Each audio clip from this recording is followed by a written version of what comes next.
बातमी आहे. भिवंडीतनं 32 कोटींचे ड्रग्ज जप्त करण्यात आले. 16 किलोंचा एमडी ड्रग्ज जप्त केलाय. ठाणे पोलिसांनी भिवंडीमध्ये केलेली ही कारवाई. अवजड माल वाहतुकीच्या आड ही तस्करी सुरू होती आणि भिवंडीतनं पोलिसांनी 32 कोटींचे ड्रग्ज म्हणजे 16 किलोंचा एमडी ड्रग्ज जप्त केलाय. ठाणे पोलिसांनी भिवंडीमध्ये ही कारवाई केली. अवजड माल वाहतुकीच्या आडून ही ड्रग्जची तस्करी सुरू होती. अधिक माहितीसाठी जाऊयात आमचे प्रतिनिधी अजित मांढरे यांच्याकडे. अजित, पोलिसांनी कधी आणि कशी केली आहे ही कारवाई? ही कारवाईवरती पोलीस जे आहेत ते जवळपास एक आठवड्यापासून नजर ठेवून होते.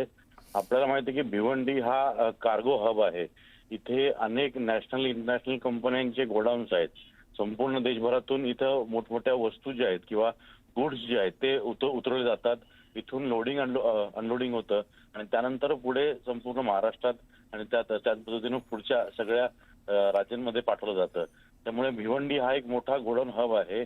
याच गोष्टीचा फायदा घेत जवळपास 15 किलो एमडी हा अंमली पदार्थ जो आहे त्याची तस्करी केली जात होती आणि ती जो अंमली पदार्थ आहे तो पोलिसांना जेव्हा टीप लागली त्यावेळेस पोलिसांनी सापळा रचून यामध्ये काही लोकांना अटक केलेली आहे आणि त्यामध्ये कार्गोच्या माध्यमातून या सगळ्या तस्करी जी अंमली पदार्थांची ती सुरू होती आणि त्यातूनच एक मोठी लिंक जी आहे ती समोर आली आहे.